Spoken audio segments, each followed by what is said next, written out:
행복한 안식일입니다. 지난 1월 4일 집사 안수를 받으신 이용수 집사님께서 처음으로 예배를 인도하시는 역사적인, 우리 집사님께 역사적인 날이기도 합니다. 앞에 기도 예배를 위해서 하는데 얼마나 큰 힘을 받았는지 모릅니다. 우리 집사님께서 이제 한번 그 신앙 간증과 또 이 단상에서 하나님 말씀을 증거하는 그 날도 속히 오기를 개인적으로 간절히 바랍니다. 또 올해 안수 받으신 모든 우리 장로님, 집사님, 그리고 우리 모든 성도들 한 분 한 분 위에 우리 하나님의 돌보시는 은혜가 함께 하시기를 주님의 이름으로 기원합니다. 여러분, 예수님께서 복음이 전파되는 곳마다 이 일도 말하여 기념하라고 하신 사건 혹시 기억하십니까? 다 아시는데 이 질문을 왜 하느냐 이렇게 그 귀에 들리는 말씀처럼 향유옥합 사건입니다. 삼육대학의 한 교수님께서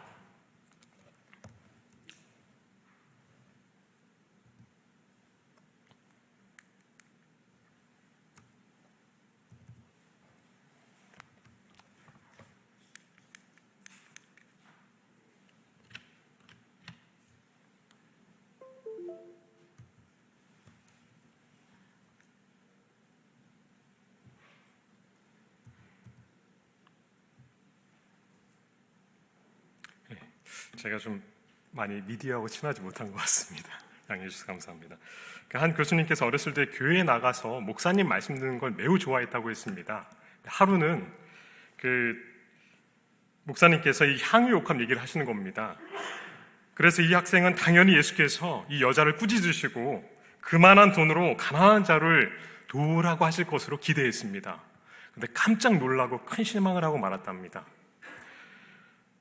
오히려 칭찬하시고 가는 곳마다 기념하라니요. 저도 사실은 이해가 되지 않았습니다. 여러분들이 이해되십니까? 이해가 다 되시는 것 같네요. 네,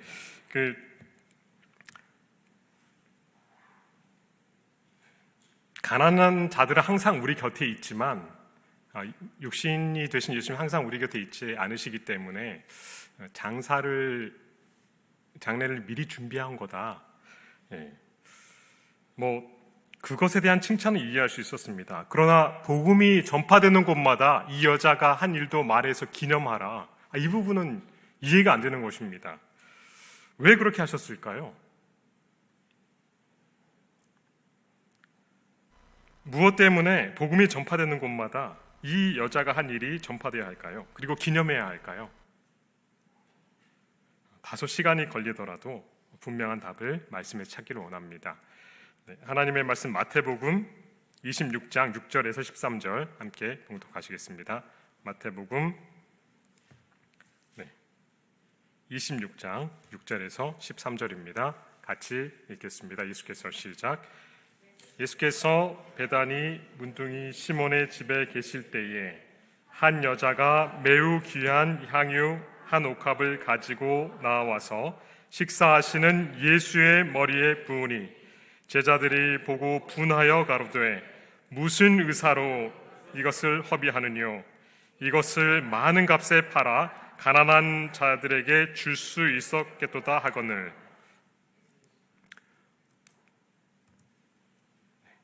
예수께서 아시고 저희에게 이르시되 너희가 어찌하여 이 여자를 괴롭게 하느냐? 저가 내게 좋은 일을 하였느니라. 가난한 자들은 항상 너희와 함께 있거니와 나는 항상 함께 있지 아니하리라. 이 여자가 내 몸에 이 향유를 부은 것은 내 장사를 위하여 함이니라. 내가 진실로 너희에게 이르노니 온 천하에 어디서든지 이 복음이 전파되는 곳에는 이 여자의 행한 일도 말하여 저를 기념하리라 하시니라. 같은 사건을 마가복음은 이렇게 기록했습니다. 이것도 같이 읽겠습니다. 예수께서 시작.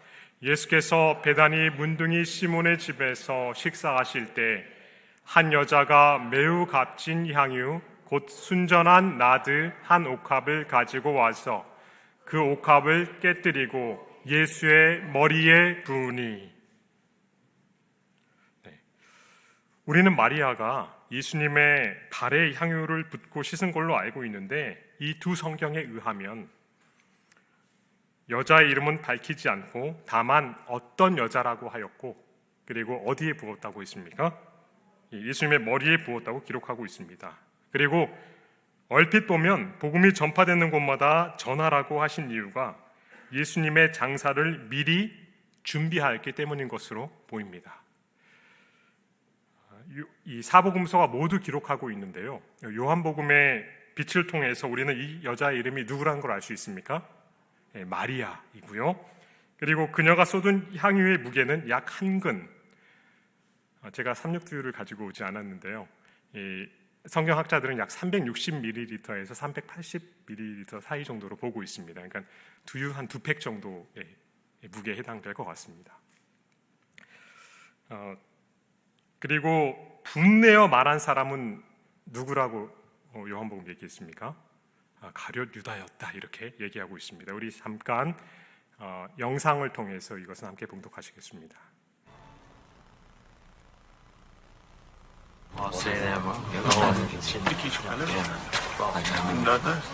유월절 엿새 전에 예수께서 베다니에 이르시니 이곳은 예수께서 죽은 자 가운데서 살리신 나사로가 있는 곳이라.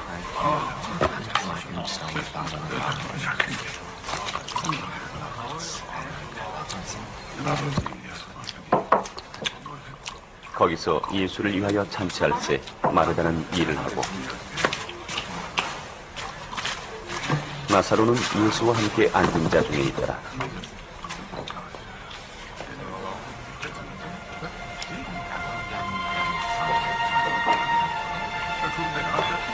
마리아는 지극히 비싼 향유 곧 순전한 나드 1근을 가져다가 예수의 발에 붓고 자기 머리털로 그의 발을 닦으니 향유 냄새가 집에 가득하다. 제자 중 하나로서 예수를 잡아줄 가룟 유다가 말하되, 이 향유를 어찌하여 300데나리온에 팔아 가난한 자들에게 주지 아니하였느냐? 이렇게 말하면 가난한 자들을 생각함이 아니요 그는 도둑이라. 돈꾀를 맞고 거기 넣는 것을 훔쳐담이로라. 그를 가만두어 나의 장렬날을 위하여 그것을 간직하게 하라. 가난한 자들은 항상 너희와 함께 있거니와 나는 항상 있지 아니하리라.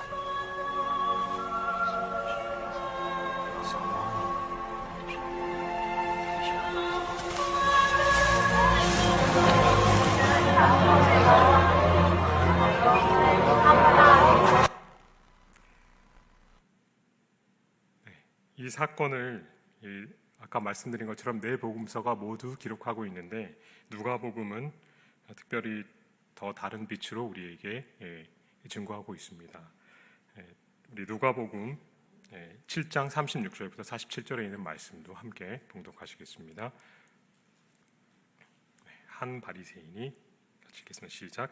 한 바리새인이 예수께 자기와 함께 잡수시기를 청하니, 이에 바리새인의 집에 들어가 앉으셨을 때에 그 동네에 죄인인 한 여자가 있어 예수께서 바리새인의 집에 앉으셨음을 알고 향유 담은 옥합을 가지고 와서 예수의 뒤로 그 발 곁에 서서 울며 눈물로 그 발을 적시고 자기 머리털로 씻고 그 발에 입 맞추고 향유를 부으니, 예수를 청한 바리새인이 이것을 보고 마음에 이르되, 이 사람이 만일 선지자더면 자기를 만지는 이 여자가 누구며 어떠한 자 곧 죄인인 줄을 알았으리라 하거늘. 예수께서 대답하여 가라사대, 시몬아, 내가 내게 이를 말이 있다 하시니, 저가 가로되, 선생님 말씀하소서. 가라사대, 빚 주는 사람에게 빚진 자가 둘이 있어 하나는 500데나리온을 줬고 하나는 50데나리온을 줬는데 갚을 것이 없으므로 둘 다 탕감하여 주었으니 둘 중에 누가 저를 더 사랑하겠느냐? 시몬이 대답하여 가로되 제 생각에는 많이 탕감함을 받은 자니이다. 가라사대 내 판단이 옳다 하시고 여자를 돌아보시며 시몬에게 이르시되 이 여자를 보느냐? 내가 내 집에 들어오매 너는 내게 발 씻을 물도 주지 아니하였으되 이 여자는 눈물로 내 발을 적시고 그 머리털로 씻었으며 너는 내게 입맞추지 아니하였으되 저는 내가 들어올 때로부터 내 발에 입맞추기를 그치지 아니하였으며 너는 내 머리에 감람유도 붓지 아니하였으되 저는 향유를 내 발에 부었느니라. 그러므로 내가 내게 말하노니 저의 많은 죄가 사하여졌도다. 이는 저의 사랑함이 많음이라. 사함을 받는 일이 적은 자는 적게 사랑하느니라. 6월절 엿새 전이었다고 성경은 기록하고 있습니다. 즉 예수님께서 우리 죄를 대속해서 십자가에 달리시기 엿새 전이었습니다. 베다니 잔치집에서 수많은 사람들로 부추겼습니다. 이 사건이 있기 바로 얼마 전에 예수님께서는 죽은 지 나흘이나 된 나사로를 살리십니다. 예수님에 대한 관심과 무엇보다도 죽었다가 다시 살아난 나사로에 대한 호기심, 그리고 예수께서 메시아임에 대한 전에 없는 군중들의 확신이 생기게 되었습니다. 예루살렘 입성과 성전 정결, 호기심과 기대로 이전 어느 때보다도 예수님께 관심이 집중됐습니다. 반면 이 제사장들과 바리새인들은 군중들 속에 점점 희미해져 갔습니다. 예수님께서 하나님이심이 증명되는 가장 확실한 기적의 순간, 그들은 예수님을 죽이고자 하는 가장 확고한 결심을 하게 됩니다. 증오의 노예가 되어서 말입니다. 그리고 바로 이 향유 옥합 사건 직후에 누가요? 가룟 유다가, 왜 낭비하냐고 바로 그렇게 말했던 이 유다가 예수님을 팔러 대제사장이 갔다고 성경은 기록하고 있습니다. 이러한 상황에서 예수님은 베다니의 시몬이라는 바리새인의 집에 초대를 받으셨습니다. 그는 살았으나 죽었다고 불리는 무슨 병이요? 문둥병. 예수님으로 인해 고침을 받은 사람이었습니다. 그래서 그에 대한 감사로 예수와 그의 제자들을 초대한 것이었어요. 예수님의 한편에는 막 문둥병에서 고침을 받은 이 호스트, 잔치를 연 시몬이 있었고요. 그 반대편에는 누가 있었습니까? 죽었다가 살아난 나사로가 있었습니다. 잔치가 한창 진행되고 있을 때 보통 이제 서로 얘기하고 그러느라 정신이 없었겠죠. 그래서 북적북적하고 있는데 갑자기 너무나 강하고 좋은 향기 때문에 시선이 조용해지면 집중될 수밖에 없었습니다. 아니 이제 예수로부터 한 여인에게로 시선이 집중됩니다. 당시 왕이나 받기에 합당한 선물, 마가와 누가 복음은 나드 향이라고 했는데요. 히말라야 산맥에서 자라는 나드라는 아가새 나도 향이라고 했습니다. 식물의 뿌리와 잎사귀에서 짜내는 이 기름은 엄청 많이 해도 아주 소량이 나오기 때문에요. 그리고 당시 상상하기 힘든 무역을 통해 왔으므로 제왕들이나 받기에 합당한 예물이었고 당시 노동자의 품삯의 1년치에 능가하는 아주 비싼 것이었습니다. 그런데 그것도 이 죄인인 여자가 가룟 유다로부터 책망과 불평의 씨앗이 온 잔치집에 퍼지기 시작했습니다. 그는 화를 내서 말했다고 성경은 기록하고 있어요. 분을 내서 화내가지고 그냥 소리가 아니라 모두가 듣기 굉장히 이렇게 이 언성이 분에 못 이겨서 그것을 비싼 값에 팔아서 가난한 자들을 도와줬으면 참 좋겠네.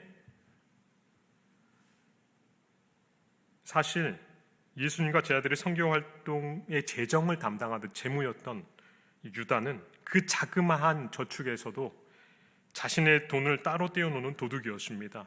그의 안중에는 과부와 가난한 자들을 위한 마음은 조금도 없었어요. 그는 예수의 머리와 팔 아래에 쏟아지는 이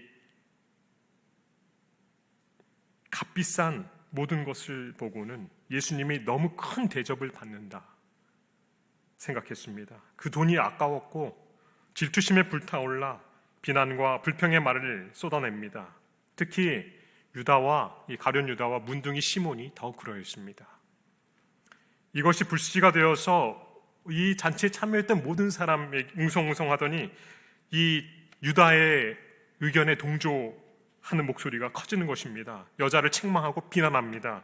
마리아는 궁지에 몰리고 설 자리가 없게 되었습니다.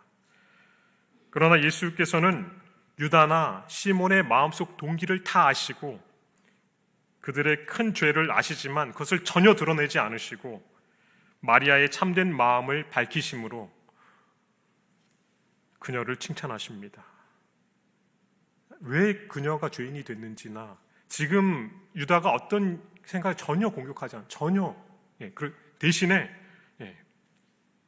마리아를 칭찬하셨는데요. 이 칭찬은 그들에게는 책망이 되었습니다. 마리아가 이와 같은 행동을 하게 된 이유는 크게 두 가지 이유 때문이었습니다. 첫 번째는 용서에 대한 한없는 감사의 마음에서였습니다. 그녀는 죄인이었습니다. 가늠하다 현장에서 붙잡혀 왔습니다. 율법대로라면 그녀는 어떻게 되어야 했습니까? 현장에서 돌에 맞아 죽어야 했습니다. 수치와 죽음의 공포가 그녀를 엄습했습니다. 그리고 너희 중에 죄 없는 자가 먼저 돌로 치라는 예수님의 말씀은 그녀에게 사형 선고처럼 들렸습니다. 이제 돌이 날아오겠거니 몸을 움츠리며 부르르 떨었습니다. 그런데 이게 웬일입니까? 곁에 서 있던 사람들이 하나둘씩 떠나가더니 마침내 모두 떠나가고 예수님과 그녀만 남았습니다. 그리고 온유한 음성이 들립니다. 나도 너를 정죄치 아니하노니 다시는 가서 죄를 범치 말라. 가장 수치스러운 순간, 사실 죽을 수밖에 없었던 순간 그를 구원해 주셨어요. 그리고 용서하신 것입니다. 구원해 주실 뿐만 아니라 완전히 용서해 주신 겁니다. 이에 대한 말할 수 없는 감사, 그 감사 때문에 사실은 그녀는 어떤 것을 그분께 드려도 아깝지 않았어요. 그런데 바뀔 줄 알았는데 바뀌지 않았습니다. 7 귀신 들려 더러운 사기의 처소가 되었던 다시 연약함에 빠져 있을 때 그를 용서해 주시고 구원해 주시고 악한 길에서 승리를 경험하게 하신 그분에 대한 말할 수 없는 감사와 사랑이 이 일을 하게 한 것입니다. 더욱이 죽은 지 나흘이나 지나 썩은 냄새가 나는 그의 오빠를 살려주신 데 대한 말할 수 없는 감사 때문이었습니다. 그러한 예수님이 이제 돌아가신다는 이 얘기를 듣고요. 그분의 장사를 위해서 향유를 준비한 것입니다.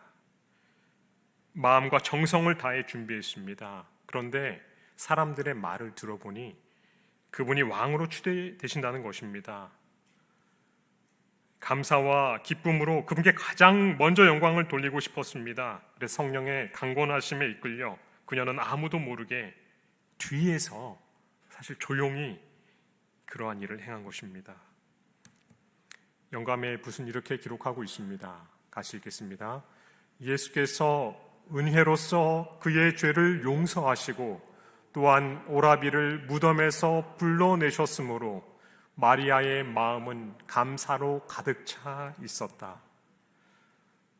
계속해서 시대소망 560페이지 이렇게 기록하고 있습니다. 같이 읽겠습니다. 예수께서는 이와 같은 봉사를 통하여 그가 사죄함을 받은 데 대한 감사를 표시한 것임을 아시고 그의 마음에 위안을 주셨다. 아멘. 뒤로 조용히 와서 옥합을 깨뜨리고 향유를 예수의 머리와 발에 부었어요. 그리고 울면서 무릎을 꿇고 눈물로써 발을 적시고 길고 미끈한 머리털로 예수의 발을 씻었습니다. 사실 그녀의 동작은 타인의 주목을 끌지 않도록 조용히 진행되었지만 향기가 방 안에 가득하였으므로 마침내 모든 사람이 마리아의 행위를 알게 되었습니다. 2차 세계대전 당시 폴란드 비행사 로렌 타스키는 프랑스의 비행학교에 있었습니다. 그가 폴란드로 가는 도중에 비행기에 문제가 생겼습니다. 오스트리아에서 비행기를 수리하고 묵었던 호텔에서 막 떠나려는데 어떤 사람이 황급히 뛰어오다가 밀쳤습니다.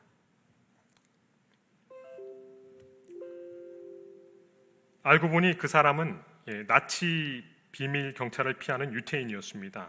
타스키는 그 유태인을 침대 밑에 숨겼다가 가즈네를 써서 비행기에 태우고 국경까지 갔는데 그만 어떻게 된 것입니까? 연료가 떨어지고 말았어요. 그래서 그 사람을 따로 보내고 혼자 고국으로 돌아갔습니다. 그렇게 두 사람은 헤어진 뒤에 연락이 끊겼어요. 그런데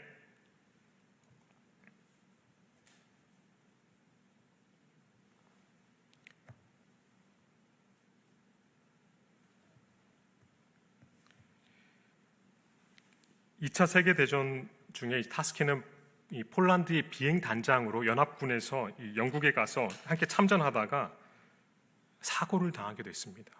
뇌에 큰 상처를 입게 됐어요. 당시는 전시였고 사상자가 매우 많았기 때문에 좋은 의료 혜택을 받기가 힘들었습니다. 그런데 이 타스키 아마 중령이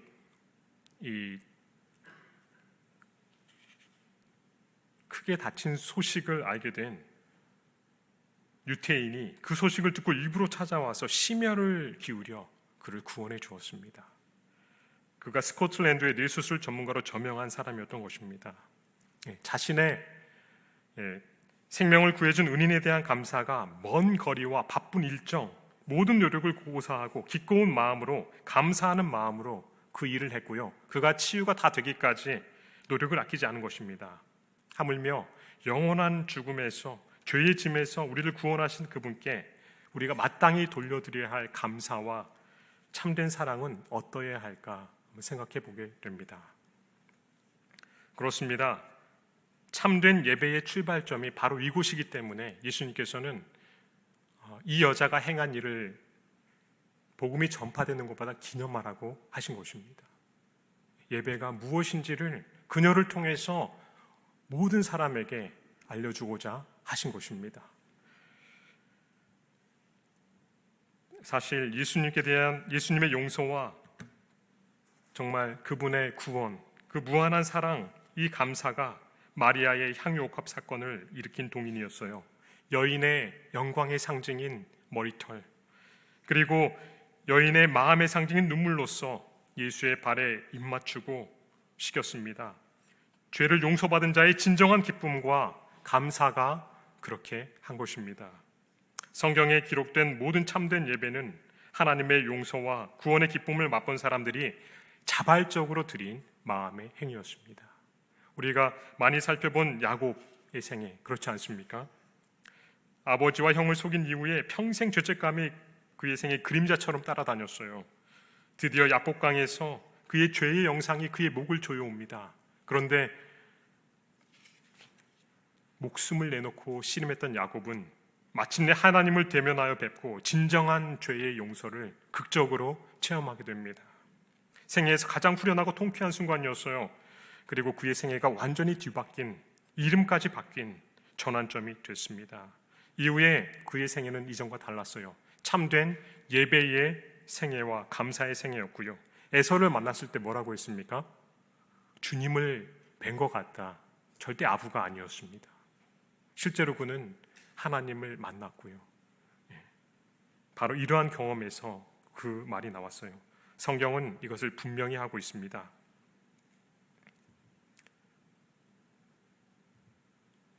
같이 읽을까요? 이러므로 시작. 이러므로 내가 내게 말하노니 저의 많은 죄가 사하여졌도다. 이는 저의 사랑함이 많음이라. 사함을 받은 일이 적은 자는 적게 사랑하느니라. 하나님의 용서의 무한한 크기를 체험한 사람만이 참된 예배를 드릴 수 있습니다. 예수님의 크신 용서와 참된 사랑을 경험한 자들에게는 주님께 드리는 예배와 예물 중에 그 어떤 것도 아깝거나 큰 것이 없습니다. 예수님께서는 바로 이러한 참된 예배와 용서의 경험에서 우러난 그녀의 참된 감사와 경배를 기념하고자 복음이 전파되는 곳마다 어디서든지 이 일을 말하여 기념하라고 하신 것입니다. 오늘 우리에게 참되게 필요한 것이 무엇일까요? 바로 우리도 믿음의 손을 내밀어서 예수님의 무한한 용서를 체험하는 것입니다. 예수님께서 못 고치시는 것이나 용서치 못하시는 것은 아무것도 없습니다. 이 저녁 있는 모습 그대로 우리 주님께 나아가시는 여러분과 제가 되기를 간절히 바랍니다. 우리 예수님의 용서와 사랑을 경험할 때 말할 수 없는 감사가 우리 삶 속에서 밀려나가게 될 줄로 믿습니다. 그리고 우리 삶이 다하도록 마음을 다해 주님을 경배하시는 여러분과 제가 되기를 바랍니다. 두 번째 이유에 대해서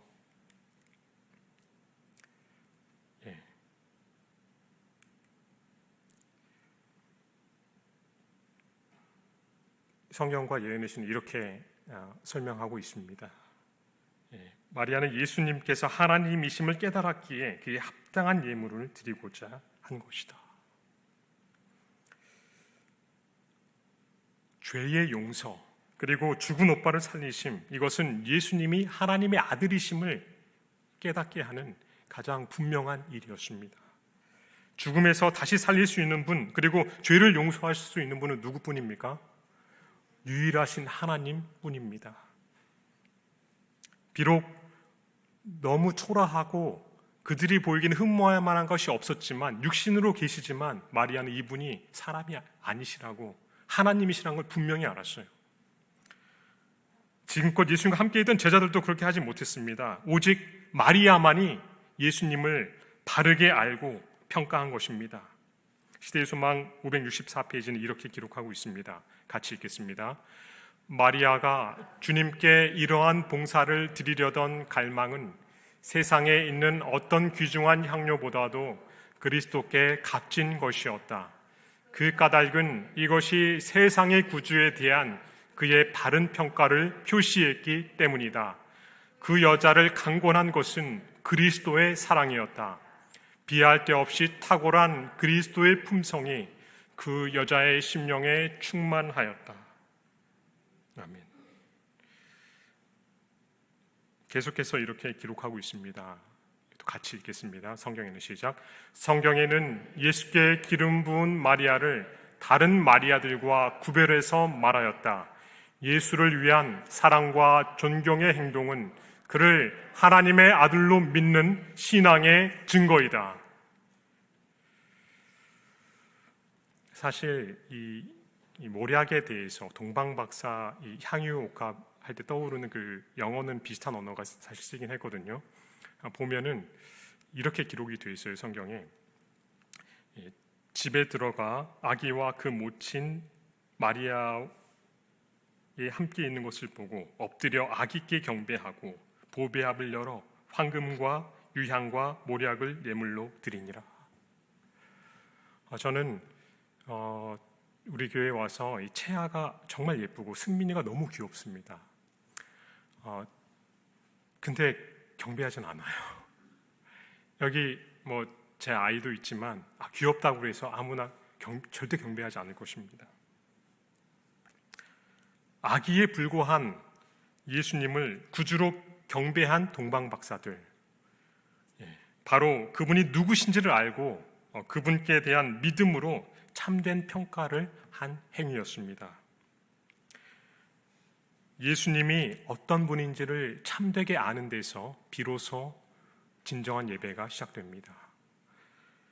마리아의 이 행위는 예수님이 하나님이심을 바르게 인식한 결과입니다. 뿐만 아니라 이 향유옥합의 사건은 이제 홀로 우리의 모든 죄짐을 지고 쓸쓸히 십자가로 가시는 예수님께 가장 큰 위로와 격려가 될 것이었습니다. 이 부분에 대해서도 영감의 붓은 다음과 같이 기록하고 있습니다. 그러나 마리아는 예수께서 그의 헌신을 의식하실 때에 구주께 대한 사랑을 쏟음으로 그의 장사를 위하여 기름을 부었던 것이다. 그리하여 예수께서는 당신이 받으실 큰 시련의 어두움으로 내려가실 때에 당신이 구속하신 자들에게서 받으시게 될 열렬한 사랑에서 우러나온 그 행위에 대한 기억을 간직하고 가셨다.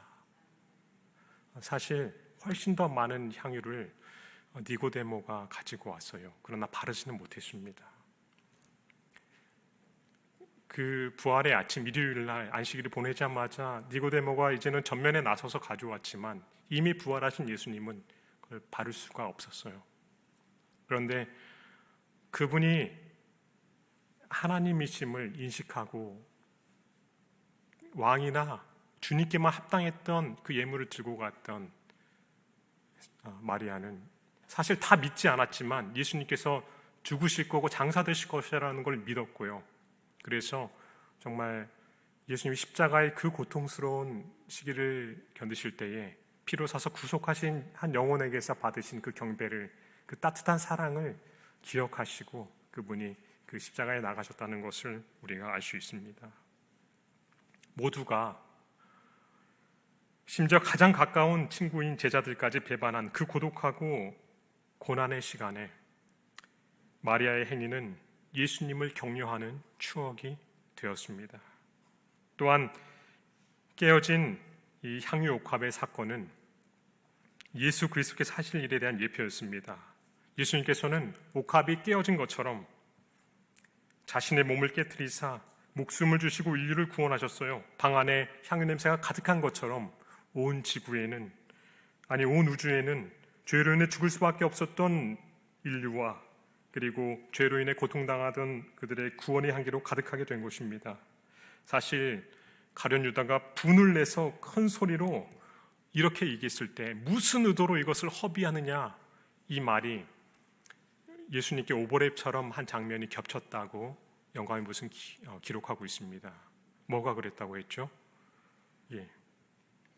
우주 거민과 천사들에게, 무가치한 인류에게 가장 무한하신 하나님께서 자기의 생명을 쏟으시는 그것이 너무 아까운, 즉 구원의 계획은 허비와 낭비로만 보였습니다. 그러나 그 모든 제발 하지 마시라고 울며 간청하는 그들의 모든 간청을 뒤로 하시고 하나님께서는 이 오점에 불과한 이 지구에 우주에서 줄 수 있는 가장 위대한 선물을 쏟으신 것입니다. 참된 예배는 예수님께서 어떤 분인지 아는 것에서부터 시작합니다. 그분에 대한 바른 평가에서부터 시작합니다. 오늘 예수님이 나에게 있어서 어떠한 분이십니까? 우리가 정말 해보아야 할 질문입니다. 예수님은 오늘 나에게 어떤 분이신가? 마리아는 예수님을 바로 평가하였습니다. 그는 우리의 구주시요 주인이시며 살아계신 하나님이십니다. 우리 생애의 늘 첫 번째 자리에 있어야 할 분이십니다.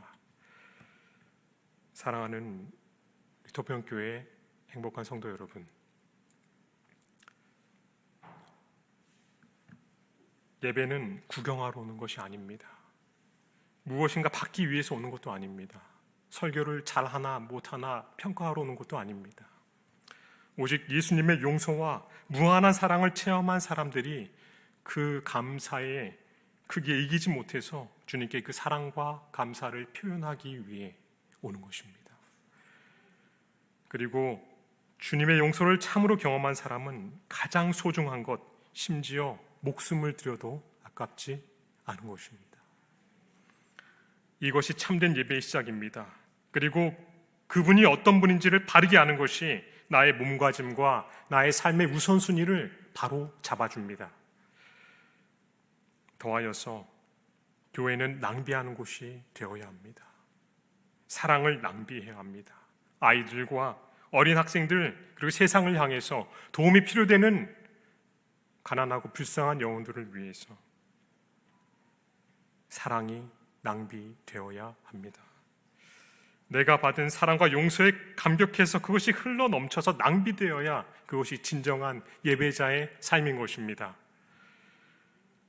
이것이 우리 주님이 바라시는 예배입니다. 이 저녁 정말 예수께 나아와서 나를 다 용서하신 그분의 용서를 체험하고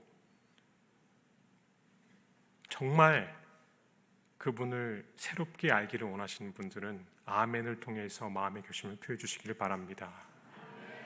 하나님께서 우리 모든 성도님들의 온라인을 통해서도 마음속에서 외치는 그 음성도 들으셨으리라 믿습니다. 그 믿음대로 되게 해주실 줄 믿습니다.